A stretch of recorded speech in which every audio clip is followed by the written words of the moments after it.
Assalamualaikum warahmatullahi wabarakatuh. Selamat siang dan salam sejahtera untuk kita semua. Yang terhormat Bapak Kepala UPT SD Negeri 149 Lumbaja, yang kami hormati Bapak Ibu calon guru penggerak angkatan 11 tahun 2024, yang kami hormati dan banggakan pula Bapak Ibu pendidik dan tenaga kependidikan UPT SD Negeri 149 Lumbaja. Alhamdulillah, puji syukur kita panjatkan kehadirat Allah Subhanahu wa Ta'ala. Oleh karena hidayahnya lah, sehingga pada siang hari ini kita diberikan nikmat berupa kesehatan untuk bisa hadir di ruangan kelas 1 SDN 149 Lumbaja dalam rangka diseminasi atau penyebaran pemahaman dan penerapan budaya positif calon guru penggerak angkatan 11 tahun 2024. Salam dan salawat tak lupa pula kita kirimkan kepada baginda Rasulullah Muhammad SAW, kepada keluarganya, kepada tabiin-tabiinnya, bahkan sampai kepada kita yang alhamdulillah senantiasa berada pada ajarannya.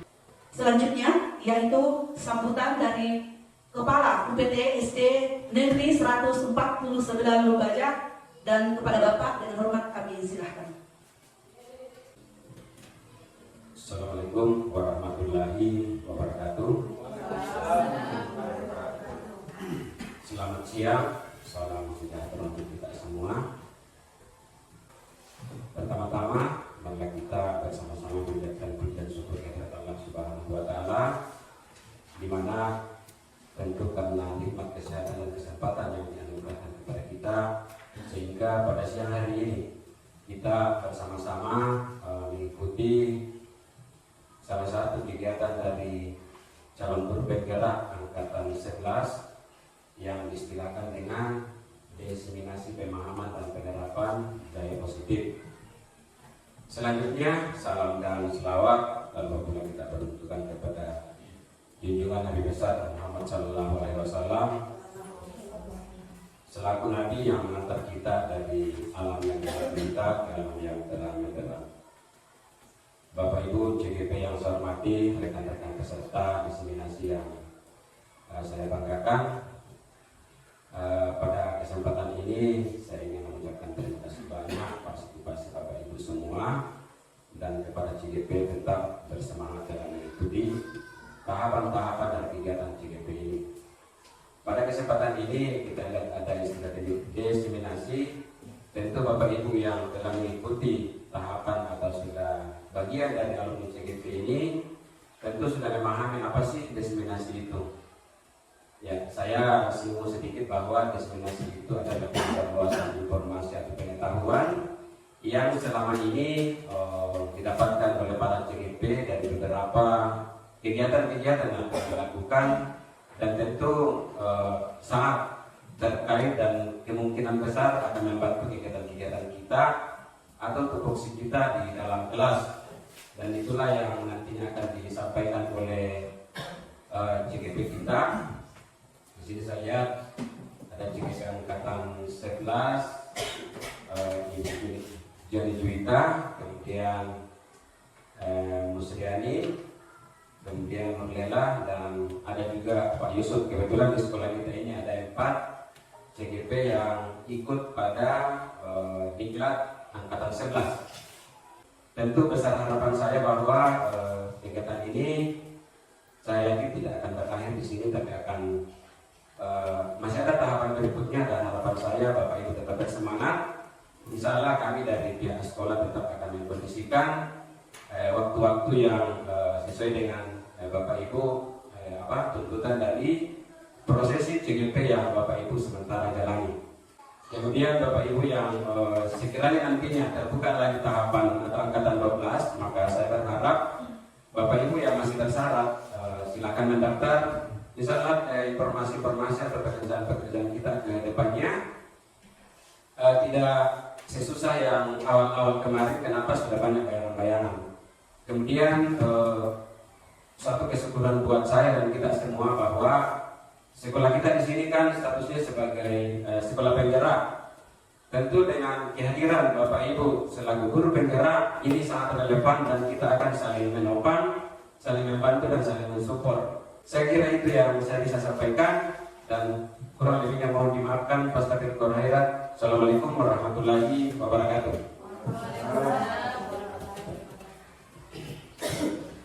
Demikianlah sambutan sekaligus pemaparan dari Bapak Kepala PTSD 149 Lumbaja, dan kepada Bapak kami ucapkan banyak terima kasih.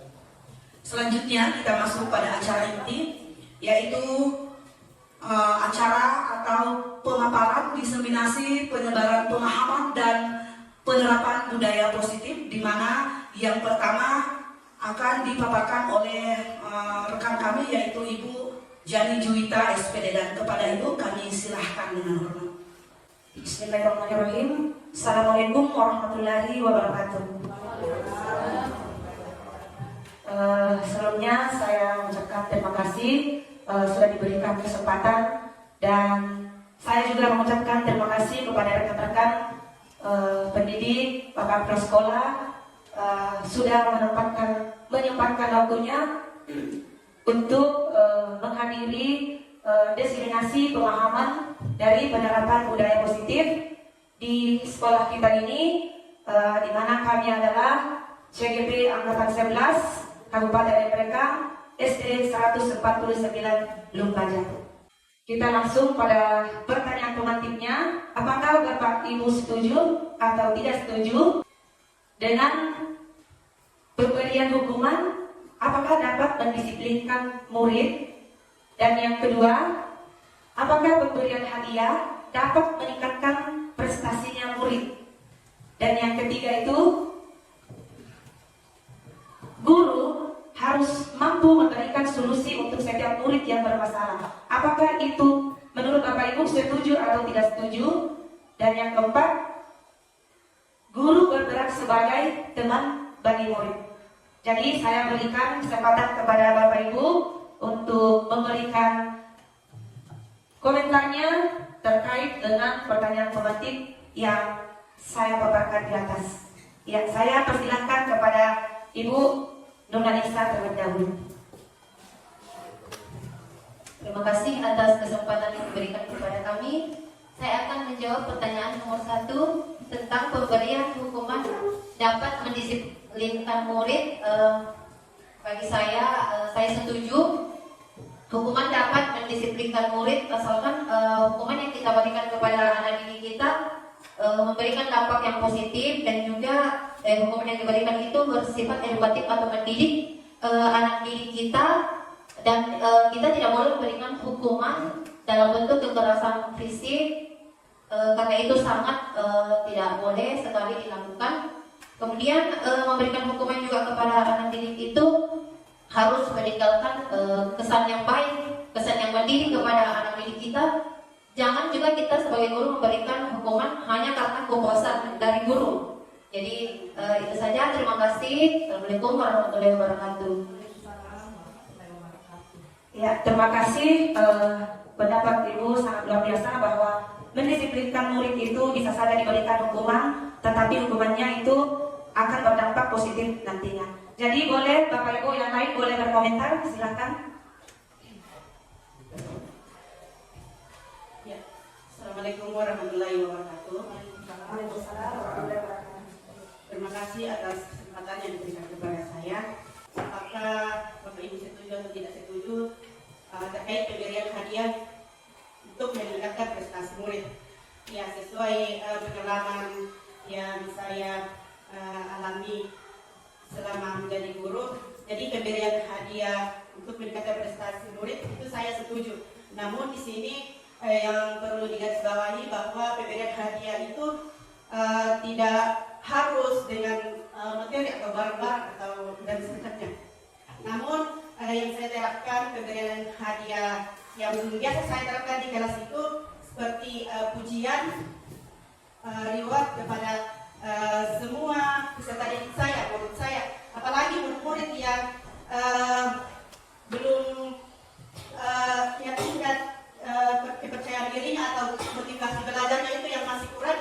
Nah, setelah saya berikan atau maksudnya di CD-CD diberikan hadiah atau reward, mereka akan termotivasi untuk belajar sehingga prestasinya akan meningkat. Ya, mungkin itu saja yang bisa saya sampaikan. Assalamualaikum warahmatullahi wabarakatuh. Waalaikumsalam warahmatullahi wabarakatuh. Assalamualaikum warahmatullahi wabarakatuh. Saya mencoba menjawab yang nomor 3. Guru harus mampu memberikan solusi untuk setiap murid yang bermasalah. Nah, di sini saya rasa memang tugas kita sebagai guru memberikan setiap solusi untuk setiap murid yang bermasalah. Karena kita sebagai guru bukan hanya pengajar yang memberikan pemahaman secara intelektual, tapi juga kita pastinya sesuai dengan visi kita, yaitu menanamkan budi pekerti. Nah, di mana kaitan dari budi pekerti ini yang pastinya akan ada saja masalah-masalah yang akan dihadapi oleh murid kita. Dan kita sebagai guru harus tidak tahu latar belakang siswa sebelum mengejar peserta didik kita. Dan permasalahan memang tugas kita memberikan solusi. Solusi kita kita fokusnya pada penyelesaian masalah, bukan pada masalah dan langsung menghukumnya. Begitu. Terima kasih dan Assalamualaikum warahmatullahi wabarakatuh. Ya, terima kasih atas pendapat rekan-rekan bahwa saya bisa menarik kesimpulan bahwa dari pemberian hukuman bisa saja kita laksanakan, tetapi dengan hal yang positif, dan pemberian hadiah itu boleh dilakukan bukan hanya dengan berbentuk barang, tetapi memberikan saja semacam apresiasi seperti senyuman, tepukan, jempol, itu sudah dapat memberikan apresiasi kepada peserta didik agar dapat termotivasi kembali dengan semangat mereka untuk belajar. Kemudian yang tadi guru harus memberikan solusinya. Memang betul kita itu dengan murid tentunya mempunyai kesepakatan sebelum kita memberikan konsekuensi, itu terjadi kesepakatan yang sudah kita sepakati bersama dengan rekan pendidik kita, dengan rekan peserta didik kita.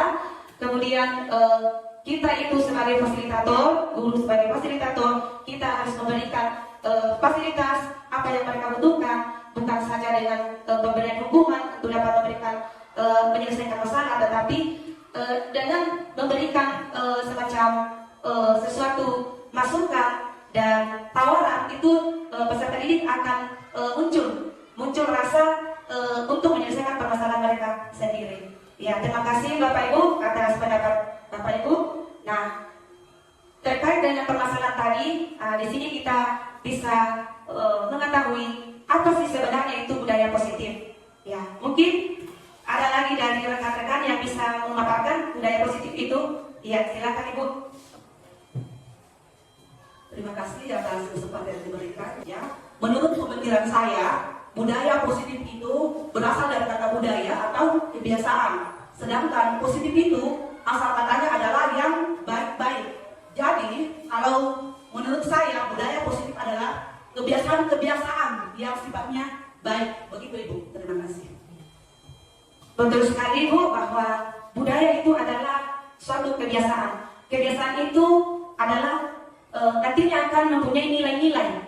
Ya, jadi budaya positif adalah perwujudan dari nilai-nilai atau keyakinan universal atau menyeluruh yang diterapkan di sekolah. Nah, dari nilai keyakinan tersebut akan menjadi kebiasaan di sekolah yang berpihak pada murid agar mereka dapat berkembang menjadi pribadi yang kritis, hormat, bertanggung jawab sesuai dengan profil pelajar Pancasila. Nah, ada beberapa konsep utama untuk penerapan budaya positif. Yang pertama ini adalah perubahan paradigma belajar. Yang kedua adalah disiplin positif. Ketiga ada kebutuhan dasar manusia.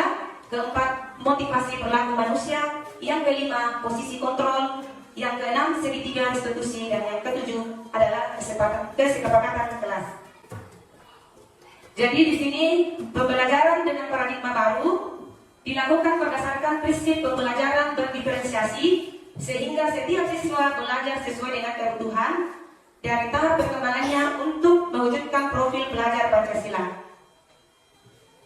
Dari perubahan paradigma itu ada tujuan yang kita capai, yaitu untuk membangun budaya positif sekolah, perlunya menyediakan lingkungan yang positif, aman, dan nyaman agar peserta didik mampu berpikir, bertindak, dan mencipta dengan merdeka, mandiri, dan bertanggung jawab. Nah, di sini ada teori kontrol. Di sini Bapak Ibu akan menerapkan bagaimana sih posisi kontrol itu, teori kontrol itu. Jadi Bapak Ibu akan menempelkan tangan secara berpasangan. Ya. Jadi anggaplah di dalam kepala tangan kita itu ada sesuatu yang sangat berharga. Ya. Yang sangat berharga, dan meskipun seseorang membujuk, mengancam, menghakimi, merayu, menyuap, apa saja agar dapat membuka tangan Anda. Ya. Ya. Ya, silakan.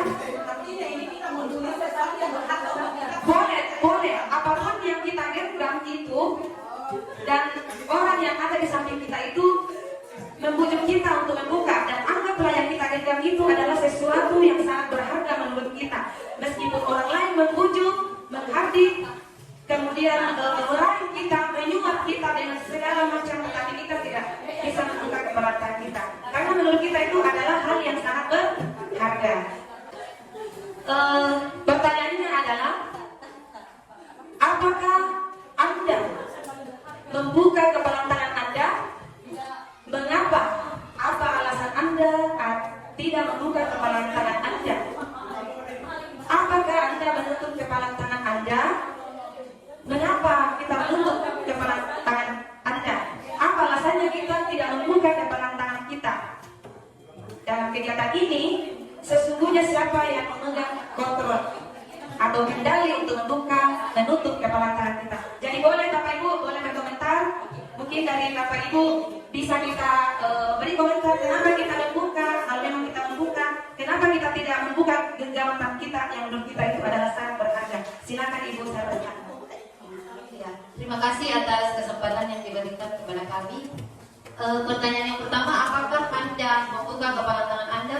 Berdasarkan diskusi kami berdua yang Ibu Stepi tidak mau membuka kepala tangannya karena ada sesuatu yang berharga. Kemudian Ibu Dewi pun bertanya kepada saya, apakah Ibu mau membuka telapak tangan Anda yang saya buka? Jadi seperti itu. Jadi kesimpulannya bahwa siapa yang hanya kita sendiri yang dapat mengontrol kendali pada diri kita sendiri. Jadi kalaupun ada sesuatu hal yang kita anggap bahwa itu privasi atau memang urgent, maka kita tidak usahlah memberikan atau membuka rahasia kepada orang lain. Tetapi apabila memang diperlukan, contoh dalam sekolah kita yang namanya berkolaborasi, kita tetap membutuhkan pendapat atau saran dari orang lain. Jadi seperti itu, bahwa kesimpulannya yang memegang kendali atau kontrol hanya kita sendiri. Ya. Terima kasih Bu, benar sekali. Kita sendirilah yang memegang kontrol kita atas kepala tangan kita, apa kita menutup atau membuka, itu tergantung pada diri kita, ya, seperti itu. Karena itu adalah tergantung dari kebutuhan dasar masing-masing. Ya, berdasarkan teori kontrol dan ilusi dari pendapat Dr. William Glasser, meluruskan beberapa miskonsepsi tentang makna kontrol. Ilusinya, guru mengontrol murid. Yang kedua, ilusi bahwa kritik dan membuat orang merasa bersalah dapat menguatkan karakter. Ilusi bahwa semua penguatan positif, efektif, dan bermanfaat. Ilusinya bahwa orang dewasa memiliki hak untuk memaksa. Jadi ini adalah perubahan paradigma, respon, stimulus respon, dan pendekatan teori kontrol. Kalau di stimulus respon, realitas atau kebutuhan kita sama. Kalau teori kontrol, realitas atau kebutuhan kita itu berbeda. Nah, ini adalah teori kontrol, ini adalah teori menurut paradigma yang terbaru. Kalau semua orang melihat hal yang sama, kalau di teori kontrol, setiap orang memiliki gambaran yang berbeda. Nah, itu adalah teori kontrol menurut paradigma baru. Kita mencoba mengubah orang agar kita berusaha memahami pandangan orang lain tentang dunia. Stimulus respon, perilaku buruk dilihat sebagai suatu kesalahan. Di teori kontrol, semua perilaku memiliki tujuan. Ya. Orang lain bisa mengontrol saya, kalau di teori kontrol hanya Anda yang bisa mengontrol diri Anda. Dan yang terakhir adalah model berpikir menangkala. Di teori kontrol itu tidak ada model berpikir menangkala, tetapi model berpikir menang-menang. Dan selanjutnya adalah kita mengetahui bahwa budaya positif itu sangat penting, dan tentunya kita akan mengetahui apa sih makna dari disiplin itu. Dan untuk lebih jelasnya, saya persilakan kepada rekan kami untuk memaparkan apa sih sebenarnya makna dari disiplin tersebut. Kepada Bapak kami persilakan. Terima kasih. Bismillahirrahmanirrahim. Assalamualaikum warahmatullahi wabarakatuh. Perkenalkan, saya Yusuf Banco SPDI, CGP Angkatan ke-11 dengan Bapak Fasilitator Bapak Daun Samara SE dengan pengajar praktek Bapak Mustar SPD. Jadi untuk kesempatan kali ini saya akan membahas sedikit tentang makna positif, apa makna dari kata disiplin. Kira-kira ada di antara teman-teman kita yang bisa memberikan sedikit pengertian tentang disiplin sebelum kita masuk dalam materinya. Oke, terima kasih. Terima kasih atas kesempatannya. Menurut saya pribadi disiplin itu yaitu mematuhi peraturan-peraturan dan peraturan-peraturan tertentu, baik itu peraturan secara hukum, budaya, adat, agama, begitu. Dan di sini disiplin itu sebenarnya bisa diterapkan pada saat si yang akan melakukan kedisiplinan itu, yang akan menjalankan disiplin itu secara internal dari dalam dirinya, kesadaran dirinya sendiri, tidak eksternal, bukan karena pemaksaan, begitu. Terima kasih. Assalamualaikum warahmatullahi wabarakatuh. Jadi terima kasih teman kita telah memulai dengan pengertian disiplin yang dia sampaikan. Dari sini kami tampilkan bahwa kata disiplin ini kebanyakan orang itu mengaitkan dengan tata tertib, aturan atau kepatuhan kepada sebuah peraturan. Ya.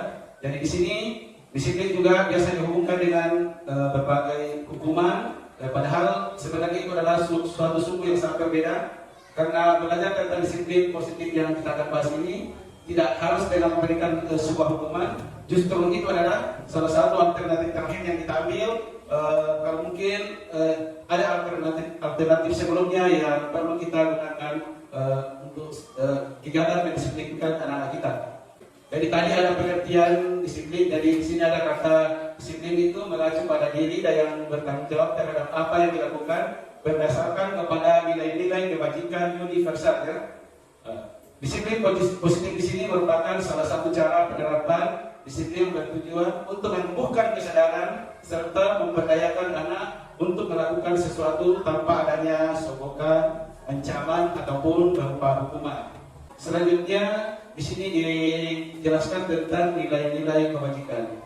Dalam profil pelajar Pancasila yang memiliki 6 dimensi, di mana yang pertama beriman dan bertakwa, selanjutnya berkebinekaan mandiri, kemudian bernalar kritis, kreatif, gotong royong, dan berkebinekaan global. Jadi nilai-nilai kebajikan di sini yang kita nampakkan ada 4, yaitu peduli. Dalam peduli ini dijelaskan tentang contoh-contohnya seperti terus terangan. Jadi anak-anak kita itu ajak untuk terus terang dalam segala hal, kemudian kebersihan, komitmen, belas kasih, kepercayaan diri anak kita tingkatkan, kemudian bertujuan, bertanggung jawab, dan gotong royong. Kemudian nilai kebajikan kedua adalah sikap rajin. Jadi kerajinan di sini yang menumbuhkan keberanian, kesantunan, kreatif, semangat, kedermawanan, kejujuran, harga diri, dan rendah hati.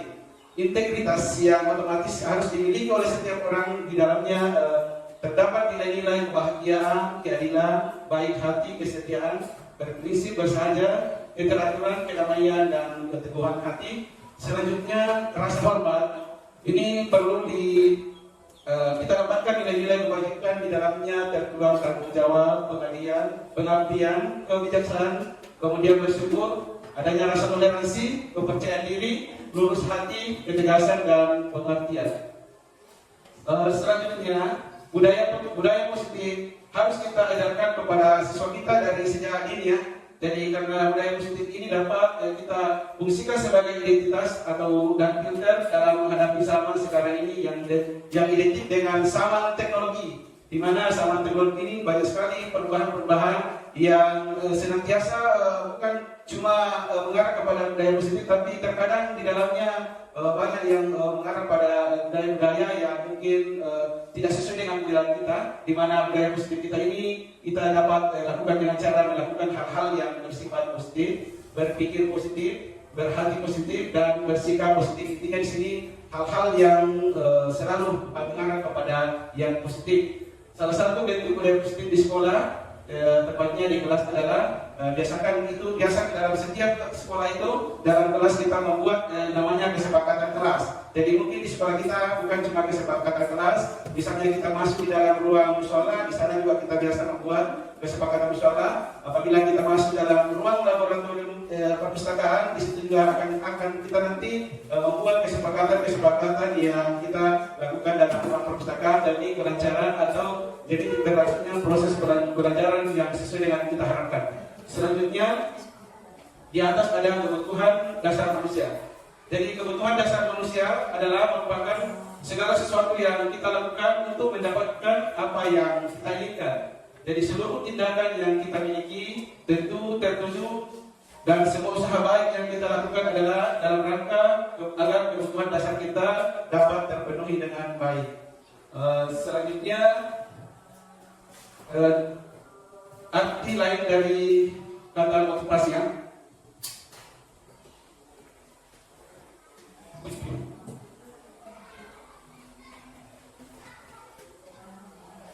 Oke, jadi dari disiplin positif yang kita tampilkan tadi jelas senantiasa kita terapkan di dalam lingkungan kita, terutama dalam melaksanakan proses pembelajaran, baik itu dalam proses belajar mengajar dalam kelas, kemudian baik juga yang kita lakukan di luar. Jadi di sini tadi ada nampak kebutuhan dasar manusia. Jadi dalam kebutuhan dasar manusia ini kita bagi dalam 5 tahap, yaitu kebutuhan bertahan hidup. Jadi kita sebagai manusia otomatis kebutuhan kita yang pertama adalah bertahan hidup. Jadi kebutuhan bertahan hidup di sini kita nampakkan seperti bagaimana kita bisa melakukan aktivitas-aktivitas yang jelas tidak akan memberikan gangguan dalam melaksanakan proses pembelajaran kita, seperti melakukan seperti kebutuhan makanan, kemudian tempat tinggal dan selanjutnya. Kemudian kebutuhan dasar manusia yang kedua adalah kasih sayang. Jadi di sini setiap orang membutuhkan kasih sayang, terutama dalam setiap aktivitas yang kita lakukan. Jadi kasih sayang senantiasa kita nampakkan. Kemudian penguasaan. Dari penguasaan ini jelas harga diri atau keinginan untuk bisa dianggap atau memimpin, berpartisipasi dan diakui serta didengar. Kemudian kebutuhan dasar manusia yang keempat adalah kebebasan. Jadi setiap manusia memiliki kebebasan, berhak untuk berdiri, memiliki pilihan, mencoba hal-hal baru atau mampu mengendalikan arah dirinya. Kemudian kebutuhan dasar yang kelima adalah kesenangan. Jadi kesenangan di sini berupa bermain, humoris, kemudian antusiasme dalam melakukan aktivitasnya, kemudian tertawa. Selanjutnya, motivasi perilaku manusia. Jadi dari kata motivasi ini kita artikan lain sebagai suatu dorongan yang dapat menggerakkan hati seorang untuk bersemangat dalam melakukan sesuatunya untuk mencapai tujuan yang diinginkan. Sehingga segala sesuatu yang dapat menimbulkan dorongan dan semangat dalam diri seorang untuk mengerjakan atau melakukan sesuatu yang dinamakan sebagai motivasi. Sehingga motivasi itu bisa datang dari dalam diri maupun dari yang datang dari orang lain. Kemudian di teori motivasi perilaku manusia ini ada 2 motivasi, yaitu motivasi eksternal dan motivasi internal.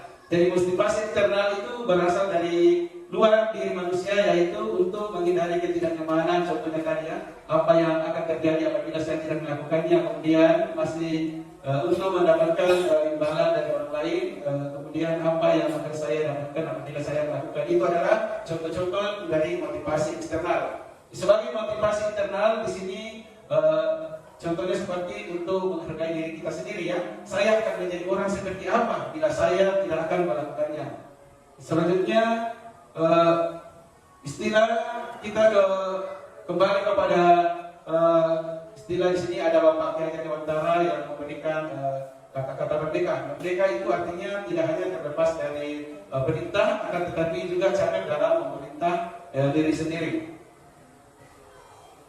Kemudian di sini ada hukuman. Jadi kira-kira hukuman tidak hukuman itu bentuknya seperti apa ya? Tidak terencana tiba-tiba. Kemudian murid tidak tahu apa yang akan terjadi tidak apabila tidak dilibatkan. Kemudian sifatnya hanya satu arah. Kemudian berupa hukuman atau psikis ya atau fisik. Kemudian kira-kira di sini ada lagi yang lain-lainnya seperti konsekuensi ya. Konsekuensi itu terbuat secara terencana, disepakati atau sesuai dengan peraturan.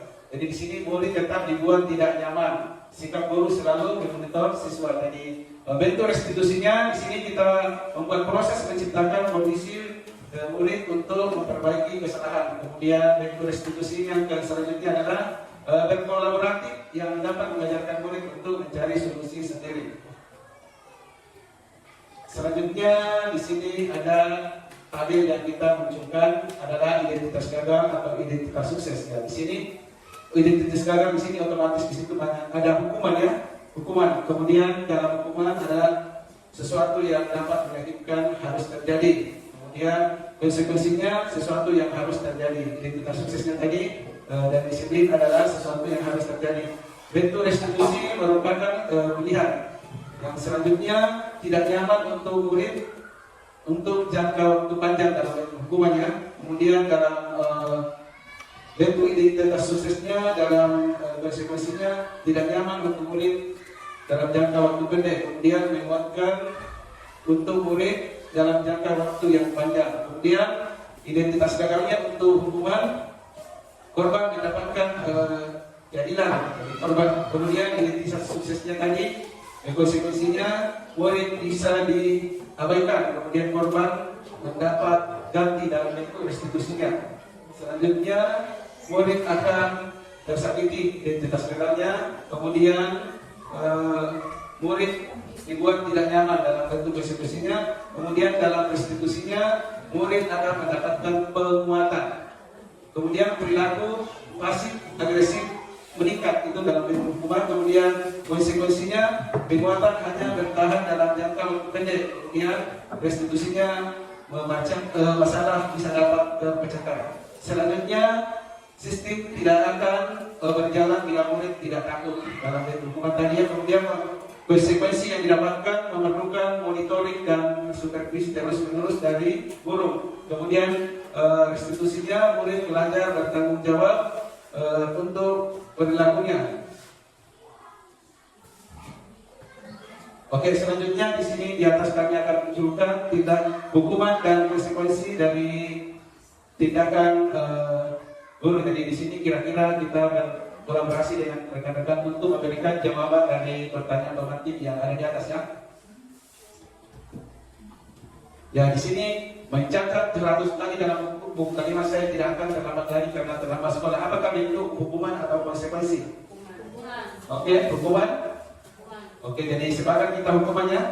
Kemudian yang kedua, lari mengelilingi lapangan basket berkali karena terlambat hanya di sekolah. Apakah bentuk hukuman atau konsekuensi? Jadi konsekuensinya harus ada yang hukuman, tidak ada. Oke, kita sepakat bahwa berlari mengelilingi lapangan basket berkali bukanlah hukuman karena di sini adalah kegiatan dalam bidang olahraga, maka itu adalah konsekuensinya bagi siswa yang dari olahraga. Murid diminta untuk usap 15 kali tidak menggunakan masker ke sekolah. Apakah ini adalah hukuman atau konsekuensi? Oke, terima kasih. Hukumannya kita sepakat. Kemudian menggantikan kertas tugas teman yang telah dicoret-coret. Jadi setiap tindakan kita yang seperti ini harus konsekuensinya kita ganti ya. Jadi bukan hukuman tapi harus menggantikan. Kemudian membersihkan tumpahan air di meja tulis karena tersenggol pada saat belajar. konsekuensinya. Jadi konsekuensinya kita harus membersihkan tumpahan air. Jadi anak-anak kita jangan berikan hukuman, tapi kita berikan konsekuensi untuk mengganti air yang dia tumpahkan. Selanjutnya murid disuruh untuk tidak mengenakan sepatu seharian di sekolah karena tidak mengenakan disuruh tidak mengenakan sepatu seharian karena tidak mengenakan sepatu hitam. Apakah ini bentuk hukuman atau konsekuensi? Hukuman ya? Oke, hukuman karena anak-anak tersebut tidak mengenakan sepatu hitam. Kemudian yang terakhir, lari menghindari pemain basket 2 kali karena terlambat 10 menit dari pelajaran PJOK. Hukuman atau konsekuensi? Bagaimana teman-teman? Di sini ada 2 tadi pertanyaan pemantik yang di atas tadi konsekuensi menghindari lapangan basket. Karena ini terlambat 10 menit. Kira-kira konsekuensi ya? Oke, konsekuensi karena dia disuruh mengikuti lapangan basket selama 10 menit. Jadi ini ada jawaban terakhir, ada jawaban-jawaban yang kita cocokkan dengan hasil kita tadi, bahwa yang pertama itu adalah hukuman, kemudian yang kedua lari di lapangan adalah hukuman, kemudian yang ketiga hukuman, yang keempat konsekuensi, kelima konsekuensi, yang keenam adalah hukuman, dan terakhir adalah konsekuensi. Oke, teman-teman, Bapak Ibu guru yang saya hormati, dari pembahasan saya di atas, inilah yang kami tampilkan sesuai dengan apa yang kami tuangkan dalam tugas kami, dan bila dalam melaksanakan kegiatan ini ada kekurangan saya mohon dimaafkan. Saya akhiri dengan ucapan nilai bisa melihat kami khairan. Assalamualaikum warahmatullahi wabarakatuh. Dan kepada teman kami yang ketiga, kami persilakan untuk memberikan pemaparannya pada kegiatan kita kali ini. Dipersilakan. Assalamualaikum warahmatullahi wabarakatuh. Waalaikumsalam warahmatullahi wabarakatuh. Selamat siang dan salam sejahtera untuk kita semua. Bapak Ibu yang saya hormati dan banggakan, terima kasih atas kesempatan yang diberikan kepada saya dan telah meluangkan waktunya untuk bisa membersamai kami dalam diseminasi penyebaran pemahaman dan penerapan budaya positif ini. Namun terlebih dahulu saya memperkenalkan diri. Nama saya Nurlela, angkatan calon guru penggerak angkatan 11 kelas 039 Intekan, di mana saya didampingi oleh fasilitator yaitu Bapak Muhammad Nur SPD MPD, dan juga pengajar praktik Ibu Sudarsi Suryadharma SPD. Itu perkenalan singkat dari saya. Nah, selanjutnya yang akan saya paparkan di sini adalah 5 posisi kontrol seorang pendidik, ya, di mana yang pertama itu seringkali kita dapatkan posisi penghukum, ya, dan ini tidak menutup kemungkinan bahwa dari kesekian kita pendidik atau guru pasti pernah berbuat pasti pernah berada di posisi penghukum. Tapi seiring berjalannya waktu kita berusaha berupaya untuk bisa mengubah dari penghukum itu, kalimat penghukum itu ke posisi yang lebih baik lagi, yang tentunya menguntungkan si anak didik ini atau murid ini. Kemudian dari penghukum ada juga posisi yaitu membuat si murid ini merasa bersalah, ya. Sama halnya dengan posisi penghukum, ini kurang lebih hampir sama dengan posisi pembuat merasa bersalah, karena menurut pemahaman kami ini sama-sama memiliki dampak negatif yang masih besar terhadap murid. Kemudian ketiga ada posisi kontrol sebagai teman, kemudian sebagai pemantau, dan sebagai manajer. Nah, berikut contoh video posisi kontrol seorang guru, dan kepada Bapak Ibu mohon kesediaannya untuk bisa menyaksikan video ini selama kurang lebih 20 menit.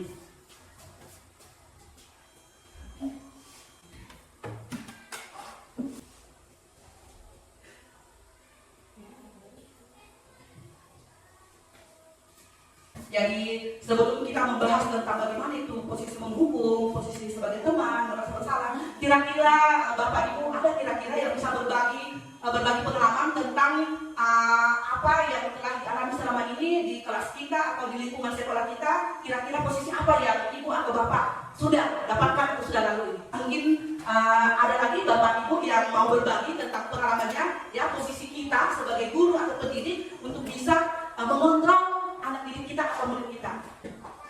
Oke, silakan Ibu. Terima kasih. kontrol guru yang dipaparkan tadi sama Ibu. Sepertinya saya ada di semua posisi itu. Kadang saya menjadi penghukum, membuat merasa bersalah, kadang juga sebagai teman, karena biasa saya bersikap ramah, cenderung bersungguh gurau, kadang juga memantau. Ya, namun saat ini saya berusaha untuk meninggalkan semua itu dan bergeser ke posisi kontrol yang lebih baik lagi, yaitu saya berusaha untuk belajar bagaimana menjadi seorang guru yang posisi kontrolnya itu sebagai manajer. Ya, karena begini biasa kalau di dalam kelas jika misalnya tentang kebersihan pada saat sudah mulai proses pembelajaran masih ada sampah atau di dalam kelas saya langsung tanya siapa piket di dalam ruang kelas. Kemudian saya langsung menghukum dengan hukuman misalnya langsung membersihkan WC dan lain-lain seperti itu. Jadi saya masih berada di posisi kontrol penghukum. Ya, namun insya Allah saya sedikit demi sedikit saya akan meninggalkan posisi tersebut. Itu saja yang bisa saya sampaikan, Ibu. Terima kasih. Assalamualaikum warahmatullahi wabarakatuh. Waalaikumsalam warahmatullahi wabarakatuh. Jadi Ibu tadi berbagi praktik baik ya, pengalaman dari Ibu Iis Haryati, dan menurut saya luar biasa baik dari pengalamannya Ibu Iis Haryati maupun pengalamannya Ibu Astuti. Menurut saya adalah luar biasa dan sudah berbagi baik terhadap kepada kita semua. Dan tadi seperti yang disampaikan Ibu Iis bahwa beliau itu sudah posisi beliau itu selama ini mencakup kelima posisi itu. Dan seperti yang Ibu katakan tadi dari posisi atau tindakan yang kita ambil, kita tetap sadar bahwa kita akan tetap berusaha memperbaiki, meningkatkan atau melangkah ke tindakan yang lebih baik lagi dari sebelumnya, dan itu juga saya lakukan, Ibu. Jadi terima kasih banyak. Oke. Jadi sebelum kita bisa menjus bahwa Ibu berada di posisi ini, Ibu Tuti berada di posisi ini, mungkin lebih baik kita lihat sama-sama materinya supaya kita bisa sadar bahwa ternyata selama ini saya berada di posisi ini. Dampaknya kepada anak saya begini, ya. Kemudian perasaan yang saya tinggalkan pada anak saya seperti ini. Jadi inilah posisi kontrol, 5 posisi kontrol ya. Yang pertama itu sebagai penghukum. Walaupun Ibu Iis tadi mengatakan dengan Ibu Astuti saya biasa dalam posisi kontrol, tapi belum tentu. Kita lihat dulu bagaimana, apakah identifikasinya, apakah jenisnya sama. Jadi yang pertama itu adalah posisi menghukum. Di mana posisi menghukum ini ya, ciri khasnya atau ciri-cirinya itu selalu ada kalimat menghardik, ya, selalu ada perlakuan menunjuk, selalu ada tindakan berkaca pinggang atau membentak. Nah, dari pemaparannya Ibu tadi dengan Ibu Astuti, saya rasa ini jauh dari apa yang Ibu paparkan tadi, ya. Karena Ibu bilang penghukum, tapi menurut saya tidak, karena pada saat pengalaman Ibu tadi, Ibu tidak memaparkan ada kebentakan, ada perbuatan menunjuk-nunjuk, ya, di mana kita ketahui bahwa posisi menghukum itu pasti dampaknya paling buruk atau paling tidak baik kepada anak kita, ya. Yang mana salah satunya itu adalah anak bisa menjadi pendendam, membendam, ya. Kemudian yang dia pendam itu bukan yang baik, tapi yang tidak baik. Selain menjadi seorang anak yang pendendam, posisi menghukum juga akan mengakibatkan anak menjadi tidak menyukai guru atau pendidik pada muatan pelajaran tertentu, ya. Jadi saya rasa di sekolah kita posisi ini belum ada, ya, menurut pemikiran saya. Kemudian yang kedua, ada posisi pembuat merasa bersalah, ya. Nah, di sini biasanya kalimat yang dikeluarkan atau dialog yang dikeluarkan itu biasanya memiliki ciri suara lembut, namun menyalahkan siswa. Tadi dari kasusnya Ibu sudah bersuara lembut, tapi saya tangkap tidak menyalahkan siswa, tapi lebih dominan ke mencari solusi. Nah itu ya. Kemudian ciri yang kedua, yaitu guru menyatakan kesalahan pada siswa dan guru menderita. Artinya ada penyesalan dari dalam hati kita sebagai orang tua. Itu ciri keduanya. Kemudian dampaknya dari posisi membuat merasa bersalah ini, yang pertama itu membuat siswa merasa bersalah. Nah ini sudah, kalau menurut saya itu sudah biasa saya lakukan, dan ternyata ada menurut saya yang biasa seperti itu, ya. Kemudian yang kedua dampaknya yaitu rendah diri dan menarik diri. Ini dampaknya kalau anak-anak sudah rendah diri dalam artian rendah diri untuk mengembangkan bakat ini sebenarnya sudah sifatnya negatif ya. Selanjutnya ada posisi ketiga yaitu posisi kontrol sebagai teman ya, di mana ciri-cirinya ini guru bersikap ramah, kemudian cenderung bersenda gurau, bercanda untuk menghangatkan suasana. Nah, kemudian selain cirinya itu dampaknya yang pertama ini kalau posisi kontrol sebagai teman, yang pertama itu merasa murid itu terkadang merasa tergantung pada satu orang ya. Yang kemudian dampak yang kedua membuat siswa tidak mandiri. Terkadang seperti ini ya. Biasa kita dapatkan karena saking tergantungnya pada gurunya atau temannya yang memberikan solusi atau orang tuanya, sehingga terkadang dia agak kurang kreatif atau kurang mandiri. Selanjutnya posisi yang keempat yaitu pemantau. Nah, pemantau ini cirinya yaitu nada bicara dan ekspresi datar ya. Kemudian identitasnya berhasil. Kemudian cirinya juga memantau tetap, posisi pemantau ini tetap memantau siswa yang diberi sanksi ya. Contohnya tadi pada pembahasan sebelumnya ada di situ siswa terlambat diberikan sanksi keliling lapangan 1 kali ya. Walaupun pada kalimat dia datar, tapi si pemantau ini tetap memantau walaupun tidak terlihat ya. Kesan yang ditinggalkan dari posisi ini yaitu hukuman yang diberikan hukuman yang diberikan tidak berdasar pada hadiah ya. Hukuman yang diberikan mereka tidak melakukan sesuatu karena hadiah atau reward atau pujian ya. Kemudian posisi guru sebagai pemantau ini biasa juga tidak sepenuhnya mandiri sama seperti posisi teman tadi. Dan yang terakhir adalah posisi manajer ya. Posisi manajer ini cirinya yaitu suaranya netral ya, tanpa mengiming-imingi hadiah, tanpa bercanda gurau, tanpa memberikan bentakan, tanpa menunjuk-nunjuk. Kemudian ciri yang kedua tercipta identitas positif atau si anak ini mengetahui dirinya ya. Dia sadar bahwa saya seperti ini, saya berbuat seperti ini. Nah, kemudian di posisi manajer juga ini guru mengajukan pertanyaan yang berbobot bermakna, singkat, padat dan jelas. Kemudian yang terakhir cirinya posisi manajer sebagai manajer di sini itu dapat membantu siswa memecahkan masalah. Kemudian dampak dari posisi manajer ini yaitu tentu saja anak-anak kita mandiri. Nah, itu yang kita harapkan ya. Tanpa disuruh, tanpa perintah, tanpa pantauan, tanpa iming-iming, mereka sudah siap ya. Mereka sudah bisa melakukan yang terbaik bagi mereka. Kemudian siswa memecahkan masalah sendiri. Mereka bisa memecahkan masalah sendiri tanpa tergantung sama yang sering memberikan solusi. Selanjutnya, ini ada pernyataan posisi kontrol guru ya. Ada pernyataan, kemudian ada di tabel selanjutnya siapa yang menyatakan. Jadi mohon kepada Bapak Ibu untuk bisa membantu berinteraksi, bermusyawarah, menjawab tabel di atas ya. Jadi yang pertama itu, saya kecewa sekali dengan kamu ya. Ya, kira-kira posisi kontrol apa ini? Membuat oke. Kemudian yang kedua, kamu tidak pernah benar melakukannya. Kira-kira posisi apa ini Bapak Ibu? Oke.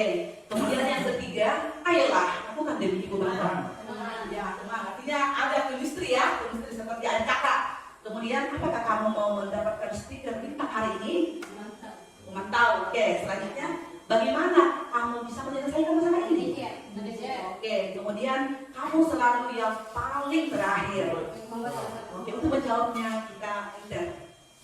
Nah, selanjutnya materi berikutnya kami persilahkan kepada Ibu Musrani dan kepada Ibu kami silakan. Bismillahirrahmanirrahim. Assalamualaikum warahmatullahi wabarakatuh. Alhamdulillah, saya kembali mengajak kepada kita semua selalu bersyukur kepada Allah Subhanahu wa taala, di mana pada siang kali ini kita masih tetap semangat mengikuti kegiatan destinasi yang kami lakukan. Bapak, saudara yang saya hormati, rekan CGP yang saya hormati, rekan-rekan sejawat yang saya hormati. Kita pada materi segitiga restitusi. Nah, apa sih itu restitusi?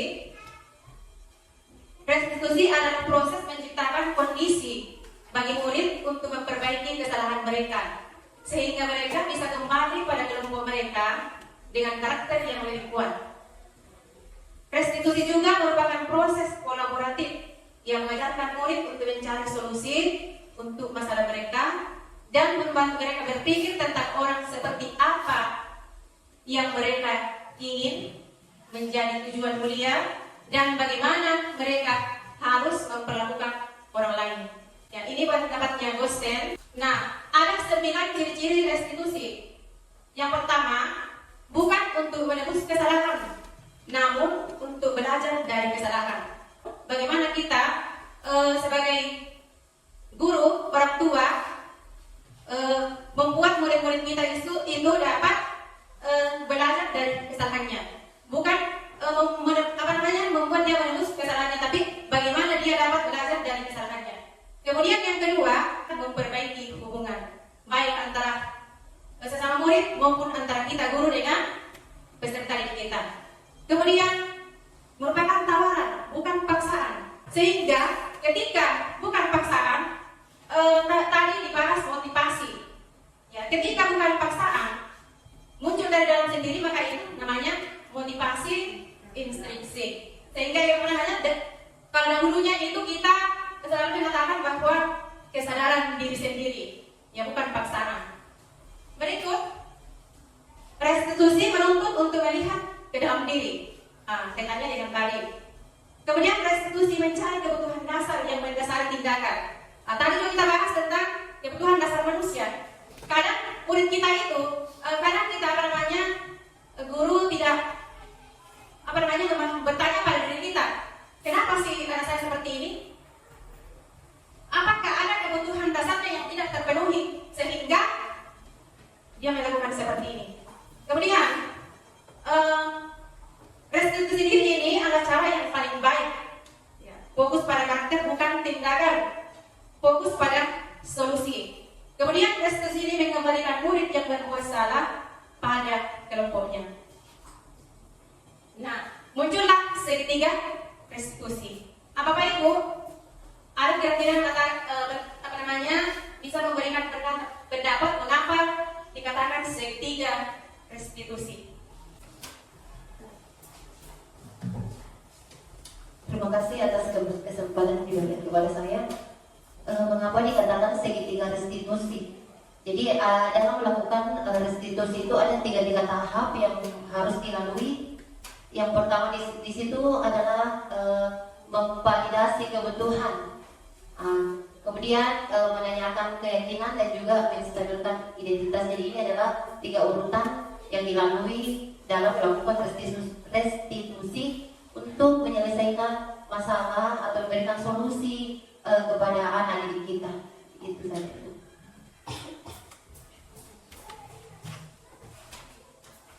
Jadi terima kasih atas jawaban penjelasan yang diberikan oleh teman kita Ibu Nurani SPD. Luar biasa sekali jawabannya. Mengapa dikatakan segitiga restitusi? Karena di dalamnya ini ada 3 tahapan. Ketika hanya 2 yang dilakukan bukan segitiga. Ketika hanya 1 yang dilakukan bukan segitiga. Ya, jadi 3 tahapan ini dalam segitiga restitusi dalam penerapannya itu lengkap ketika dikatakan segitiga restitusi, ketika penerapannya dari tahap pertama, kedua, ketiga itu kita lakukan. Nah, baik Bapak Ibu, sisi pertama dari segitiga restitusi menstabilkan identitas. Bagian dasar dari segitiga bertujuan untuk mengubah identitas anak dari orang yang gagal karena melakukan kesalahan menjadi orang yang sukses. Nah, bagaimana kita menstabilkan identitas? Bagaimana sehingga anak murid kita itu merasa yang tadinya merasa gagal menjadi positif terhadap dirinya. Pertama, sebagai guru kita mengatakan kepada murid kita, berbuat salah itu hal manusiawi. Saya juga biasa melakukan kesalahan. Nah, seperti itu. Tidak ada manusia yang sempurna. Bapak juga buat salah. Kita pastikan bisa menyelesaikan permasalahan ini. Bapak Ibu tidak tertarik untuk mencari tahu siapa yang benar, siapa yang salah. Bapak Ibu lebih tertarik untuk menyelesaikan masalah. Kalau kamu menyalahkan dirimu sendiri terus menerus, apakah kamu bersikap baik pada dirimu sendiri? Ya. Jadi itu menstabilkan identitas. Nah, tentu akan sulit melakukan restitusi bila anak yang berbuat salah terus berfokus pada kesalahannya. Ada 3 alasan untuk itu. Pertama, rasa bersalah menguras energi. Itulah sehingga diharapkan kepada kita guru memberikan pesan kepada peserta didik kita, diupayakan peserta didik kita itu selalu sarapan sebelum berangkat ke sekolah. Lanjut, ketiga, perasaan bersalah membuat kita terperangkap pada masa lalu, di mana kita sudah tidak bisa berbuat apa-apa lagi. Kita hanya bisa mengontrol apa yang akan terjadi di masa kini dan masa datang. Kemudian lanjut ke sisi kedua dari segitiga restitusi, validasi tindakan yang salah. Kebutuhan dasar manusia itu kadang kebutuhan karena ekonomi, kebutuhan karena kasih sayang. Ya, terkadang kita melakukan sesuatu karena kurang kasih sayang, kurang perhatian. Nah, kalau kita memahami kebutuhan dasar tersebut, apa yang mendasari sebuah tindakan, kita akan menemukan cara-cara paling efektif untuk memenuhi kebutuhan tersebut. Nah, menurut teori kontrol, semua tindakan manusia, baik atau buruk, pasti memiliki maksud dan tujuan tertentu.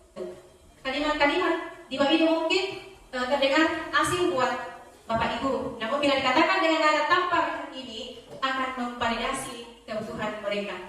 Nah, kita bisa mengatakan kamu bisa saja akan melakukan hal yang lebih buruk, tapi kamu tidak melakukannya kan? Kamu pasti punya alasan mengapa melakukannya. Apa yang penting bagimu? Kamu boleh tak berusaha menjaga sikap itu, tapi tambahkan sikap yang lain yang baru.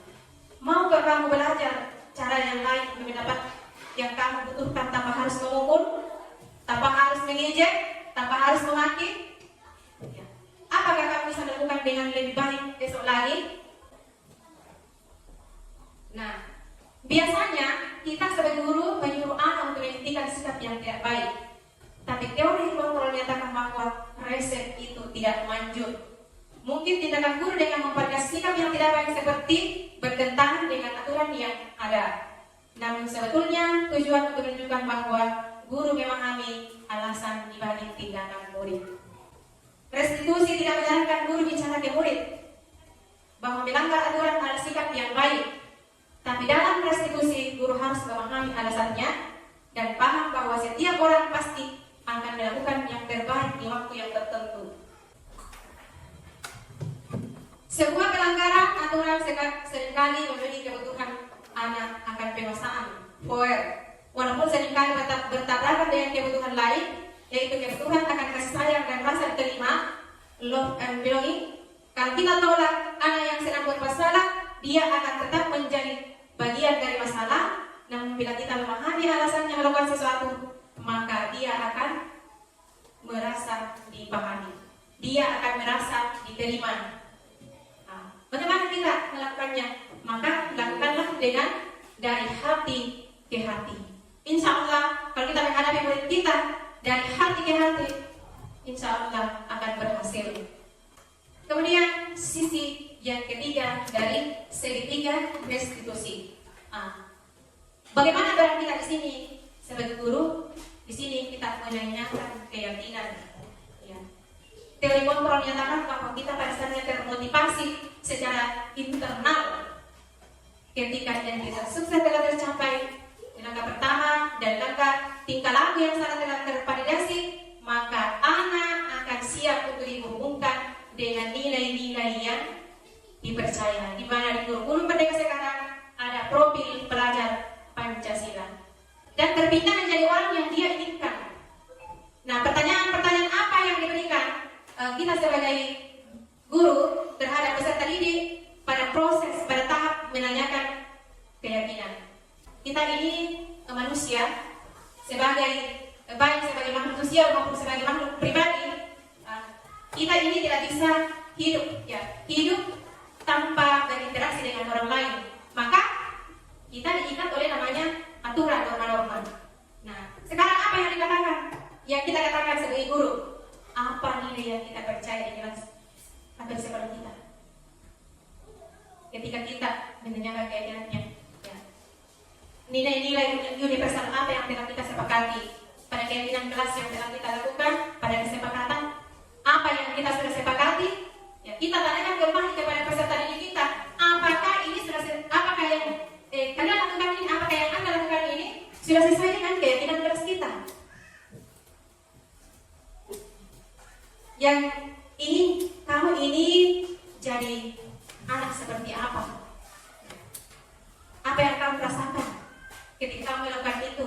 Kamu menjadi orang yang seperti apa? Jadi inilah kalimat-kalimat yang kita tanyakan, yang kita gunakan dalam menanyakan keyakinan. Nah, di akhir diseminasi tentang dan khusus segi 3 institusi, saya mengajak mari kita terapkan budaya positif dengan KODIPO, komitmen, konsisten, disiplin, dan fokus. Semoga dengan restitusi kita bisa dapat menanamkan disiplin positif pada murid sebagai bagian dari budaya positif di sekolah, dan kita dapat menerapkan restitusi ini dalam membimbing murid berdisiplin positif agar menjadi murid yang merdeka. Mungkin itulah penyampaian saya. Sekali lagi saya ucapkan terima kasih. Wabillahi taufiq wal hidayah. Assalamualaikum warahmatullahi wabarakatuh. Bapak Ibu yang kami banggakan, terima kasih. Jadi selanjutnya adalah kita masuk pada keyakinan kelas, yang mana sebelum ada keyakinan kelas yang paling familiar kita dengar adalah peraturan kelas, ya. Nah, kira-kira boleh tidak kita berbagi pendapat dulu? Kira-kira apa bedanya itu peraturan kelas dengan keyakinan kelas? Ada yang bisa berbagi? Ya, silakan Bu. Terima kasih. Menurut saya peraturan kelas itu peraturan yang dibuat oleh wali kelas atau guru kelasnya. Sedangkan keyakinan kelas itu dibuat oleh peserta didiknya, dan mereka meyakini serta mereka membuat peraturan sendiri dan mereka membuat konsekuensinya sendiri. Begitu Bu. Terima kasih. Luar biasa, seperti yang disampaikan Bu Astuti tadi bahwa peraturan kelas itu adalah peraturan sepihak, ya, yang dilakukan oleh satu orang atau satu komunitas tanpa melibatkan pihak-pihak lain, seperti itu ya. Jadi seperti yang kita ketahui bahwa keyakinan kelas itu beda dengan peraturan kelas, ya. Peraturan kelas itu sifatnya masih memaksa, ya, belum ada kesadaran dari pihak-pihak yang membuat, kemudian tidak ada di dalamnya itu tidak ada kita temukan kolaborasi antara guru dan muridnya. Sementara keyakinan adalah peraturan-aturan yang kita buat bersama, ya, kemudian kita sepakati bersama, kita buat bersama dan kita lakukan bersama serta sekali. Kemudian keyakinan kelas adalah aturan yang dibuat atas dasar kesepakatan antara 2 atau 3 pihak dan memiliki konsekuensi yang kita sadari. Itu ya, menurut Ibu, kita bertanggung jawab bersama. Nah, ciri-ciri keyakinan kelas seperti yang Ibu sampaikan atau Bapak sampaikan tadi seperti di atas, ya, ada yang bersifat abstrak, kemudian ada pernyataan-pernyataan yang universal untuk mencapai nilai-nilai kebajikan universal. Kemudian keyakinan kelas itu dapat dibuat dalam jumlah banyak sehingga mudah diingat dan dipahami oleh semua warga kelas, ya, dalam hal ini seorang guru dengan muridnya. Kemudian keyakinan kelas itu juga pembuatannya melibatkan semua warga juga, melibatkan baik dari pendidiknya maupun anak didiknya. Jadi itu tadi tentang peraturan dan keyakinan kelas. Jadi untuk saat ini demikianlah diseminasi dan penyebaran budaya positif yang telah kami lalui. Sebelumnya mohon maaf bila mana ada tindakan atau lisan yang kurang berkenan, namun kami keempat yang CDP angkatan 11 ini berterima kasih, ya, atas semua kontribusinya Bapak Ibu, atas sedia waktu telah meluangkan waktunya yang harusnya ini adalah waktu istirahat bagi Bapak Ibu, tapi hanya dengan ingin membersamai kami sehingga kita semua menjadi kolaborasi yang sungguh luar biasa. Dan sekali lagi kami ucapkan banyak terima kasih. Wabillahi taufiq wal hidayah. Assalamualaikum warahmatullahi wabarakatuh. Assalamualaikum warahmatullahi wabarakatuh.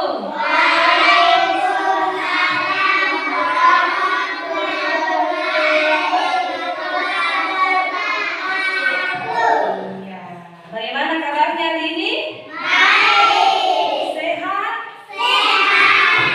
Alhamdulillah. Luar biasa. Allahu Akbar. Hari ini dan sebelum kita melaksanakan pembelajaran kita ke depannya, maka kita akan membuat yang namanya peraturan kelas. Kenapa mesti ada peraturan kelas, Kak? Supaya pada saat kita nanti belajar di dalam kelas itu, kita merasanya nyaman, aman, dan kondusif. Makanya itu kita ingin membuat peraturan kelas yang kita buat sendiri, dari kita sendiri, apa yang kita inginkan di kelas kita. Ya, dan sebelum kita membuat keyakinan kelas itu atau peraturan, nantinya ada namanya peraturan. Dari peraturan itu, peraturan kelas kita itu muncul namanya keyakinan. Apa itu keyakinan kelas? Keyakinan yang kita yakini bahwa betul-betul akan kita laksanakan. Dari peraturan kelas itu ada namanya kalimat negatif atau kalimat larangan. Nah, nanti setelah muncul peraturan ada namanya keyakinan. Keyakinan itulah muncul nanti kalimat-kalimat positif. Apa? Positif. Kalimat positif. Iya. Jadi ada peraturan, kemudian muncul keyakinan, dan dari keyakinan itu ada namanya nilai-nilai kebajikan. Nilai-nilai kebajikan itulah yang akan selalu tumbuh di dalam diri kita secara sendirinya tanpa ada paksaan dari orang lain. Seperti yang kita inginkan bahwa kita itu nantinya akan menjadi generasi yang berprofil pelajar Pancasila. Iya. Ada berapa profil pelajar Pancasila? 5. Ada? 6. Ada 6 berapa, Aldi? 6. Ada 6 berapa? 6 berapa? 6. Nah, 6 itu contohnya yang pertama adalah beriman dan bertakwa kepada Tuhan Yang Maha Esa dan berakhlak mulia.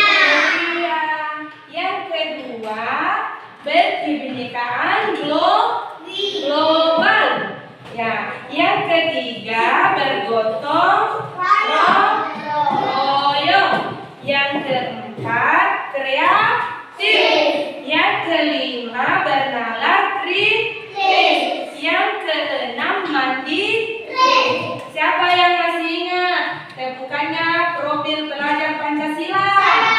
Oke, sebelum kita mulai, kita tepuk pelajar Pancasila dulu, karena yang kita harapkan nanti adalah nantinya kita menjadi generasi atau anak yang mempunyai karakter profil belajar Pancasila. Tepuk pelajar Pancasila. Beriman dan bertakwa pada Tuhan Yang Esa, akhlak mulia, berkebinekaan global, gotong royong mandiri, kreatif dan akhlak kritis. Jadi ini Ibu akan bagikan, dan setelah kita tulis nanti kita akan menempelkan di depan di peraturan Oke. Ya.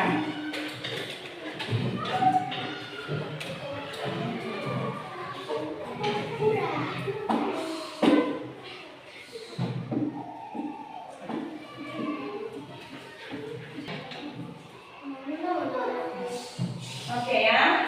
Jadi kita menulis apa yang kita inginkan di dalam kelas kita, karena pintar Miki membaca kan? Kalau yang tidak pintar membaca boleh menggambar saja apa yang dia inginkan, apakah dia menggambar semacam jam.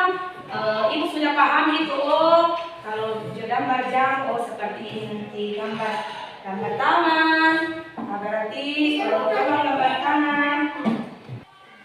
Ya, bagaimana? Apakah sudah selesai? Sudah. Kalau sudah, Ibu akan mempersilahkan satu persatu untuk menempelkan di depan apa yang kita gambar atau apa yang kita tulis sesuai dengan apa yang kita inginkan di dalam kelas kita nanti. Iya. Jadi Ibu persilahkan mulai dari di sebelah timur Ibu. Ya, silakan naik untuk menempel. Sini Ki, ya, ayo. Sini Ki, maju ya. Sini. Ibu bantu ya. Oke, sudah, silakan duduk kembali. Nah,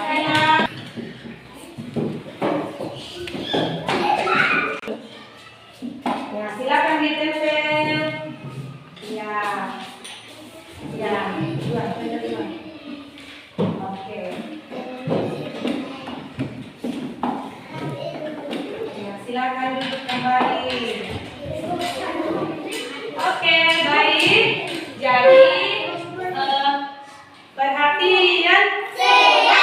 Ya. Perhatian. Terima kasih karena kita sudah menuliskan apa yang kita inginkan dari kesepakatan kelas kita. Nah, di sini Ibu akan bacakan dari kalimat kesepakatan kelas nanti ini masih ada kalimat-kalimat negatifnya. Tapi nanti setelah masuk di keyakinan kelas, ya nanti sudah tidak ada kalimat iya.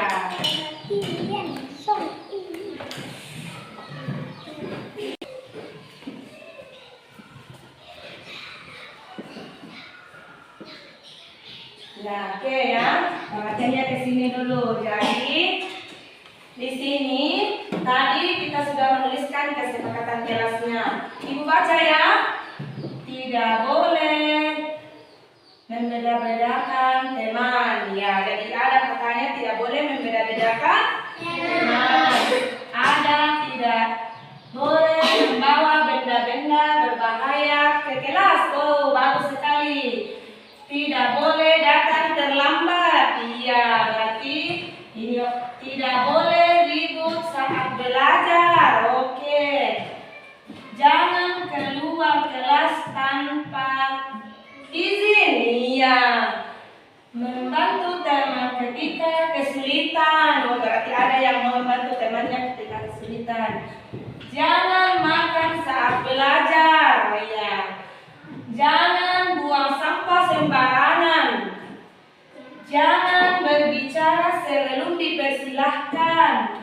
Tidak boleh berbicara ketika ada teman yang berbicara. Jangan mencoret-coret meja dan dinding. Iya. Jangan bicara ketika guru berbicara.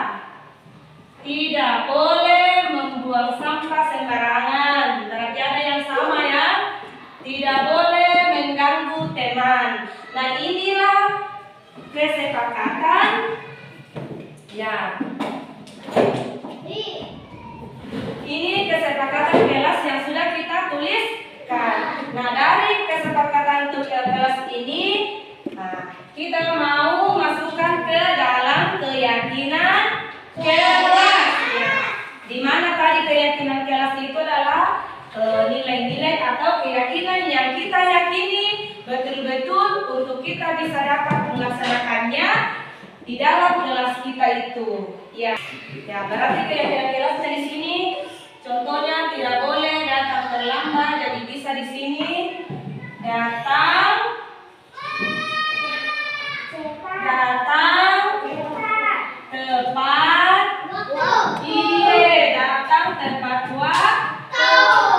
Ya, datang tepat waktu di mana? Oh, bagus. Di kelas. Ya, berarti datang tepat waktu di dalam kelas. Dan di sini ada banyak kesepakatan. Ada banyak kesepakatan dan nantinya dari kesepakatan ini banyak yang sama, jadi bisa nanti muncul cuma 3 atau 4 ya. Tentunya tadi datang tepat waktu dan tidak boleh datang terlambat. Apalagi ya di sini ada tidak boleh ribut saat belajar, tidak boleh berbicara sebelum dipersilahkan, jangan keluar tanpa izin. Berarti apa itu? Nah, saling menghargai dan menghormati. Bu guru, ada jatuh.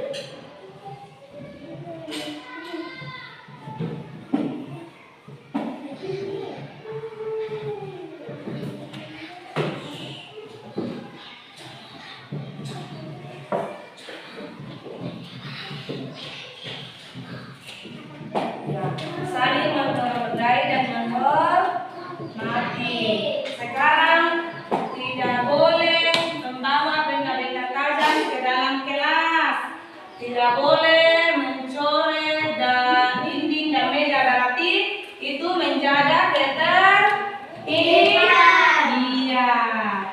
Menjaga ketertiban. Iya, kelas. Nah, kemudian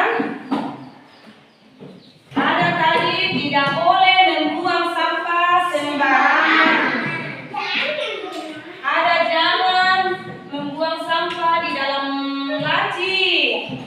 Tidak boleh membuang sampah di dalam kelas. Oh iya, berarti ini bisa disatukan menjadi menjaga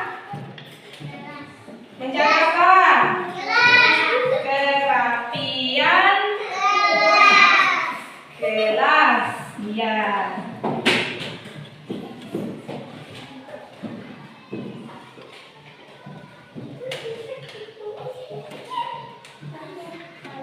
Menjaga kerapian kelas. Menjaga kerapian dan kebersihan. Ya, dan kebersihan kelas.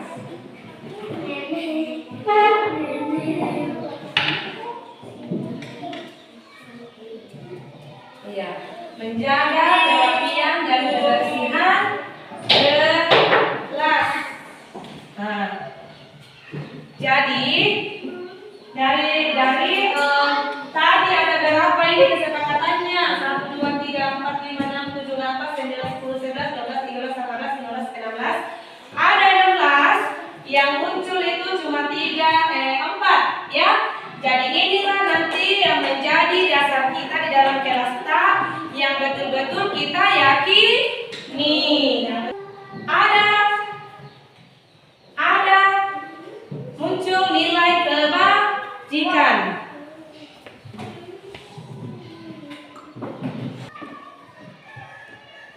Ya, baik, dari keyakinan kelas tadi kita sudah membuat ini yang betul-betul nanti akan kita laksanakan atau kita yakini di dalam kelas kita ini, kita yakini dalam hati kita untuk bisa kita laksanakan atau diterapkan. Nah, nilai-nilai kebajikannya ya seperti datang tepat waktu di kelas. Berarti nilai kebajikannya adalah disiplin. Apa? Disiplin. Ya, nilai kebajikannya adalah disiplin. Iya. Kalau yang saling menghargai dan menghormati, nilai kebajikannya adalah menghargai. Iya, menghargai.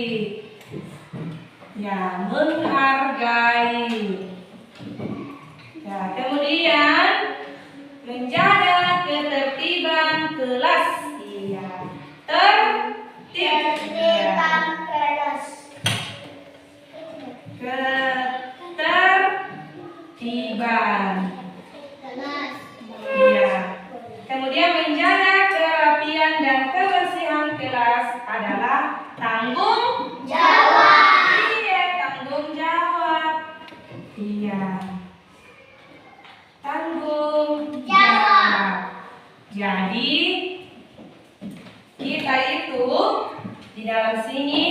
mempunyai atau sama-sama mempunyai tanggung jawab untuk kebersihan kelas kita.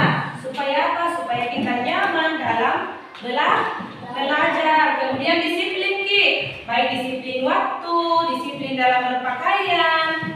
Tidak boleh pakai baju dari rumah datang ke sini dan baju tidur ya. Tidak pakai baju seragam sekolah. Jadi kita diusahakan pakai baju seragam sekolah. Ya. Kemudian datang tepat waktu. Kalau kita di sini masuknya jam berapa? Jam 7. Jam setengah 8. Berarti diusahakan kita datang itu minimal jam 7. Kemudian menghargai ya. Bagaimana nantinya kita itu saling menghargai. Kalau ada guru yang berbicara, kita mendengarkan, dihargai. Orang tua siapapun itu teman maka kita harus menghargai. Harus ada dalam diri itu, harus ada dalam diri kita. Ya, kalau kita mau membuat suatu kesalahan, diingat saya harus menghargai ini. Kalau kita mau datang terlambat ke sekolah, ada lagi dalam diri saya harus menghargai waktu. Saya harus dapat tepat waktu, saya harus disiplin, saya harus pakai baju sekolah, saya harus datang tepat waktu di sekolah dan apalagi di dalam kelas. Kemudian ketertiban. Bagaimana itu ketertiban? Ya, kita harus menjaga ketertiban tidak boleh membawa barang-barang. Kalau kita belajar harus tertib, duduk yang rapi, berbaris sebelum masuk di dalam kelas. Kemudian tanggung jawab. Apa yang dilakukan itu tanggung jawab? Ya, kita menjaga kebersihan kelas. Iya. Jadi itu tanggung jawabnya siapa itu? Tanggung jawabnya kita sendiri di dalam kelas ini. Ya. Ya, jadi inilah ada berapa keyakinan yang mau kita laksanakan di dalam kelas kita? 4. Ada berapa? 4. Iya, ada 4. Pertama tadi datang tepat waktu. Yang kedua saling menghargai dan menghormati. 3. Menjaga ketertiban. Keempat, menjaga kerapian dan kebersihan kelas. Jadi itulah yang menjadi keyakinan kita dan itu mempunyai nilai-nilai kebajikan yang mau kita tanamkan dalam diri kita sehingga nantinya kita menjadi manusia yang mempunyai atau berkarakter profil pelajar Pancasila.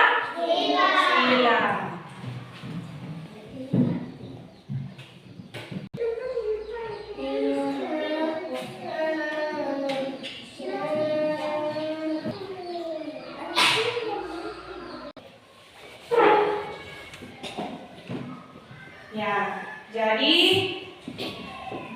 keyakinan kelas kita sudah terbentuk. Saatnya kita sesi tanda tangan.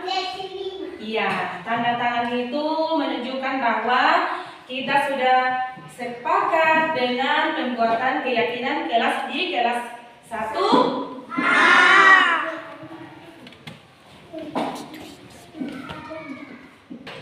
Kita mulai sesi tanda tangan untuk menandakan bahwa kita sudah sepakat dengan keyakinan kelas kita.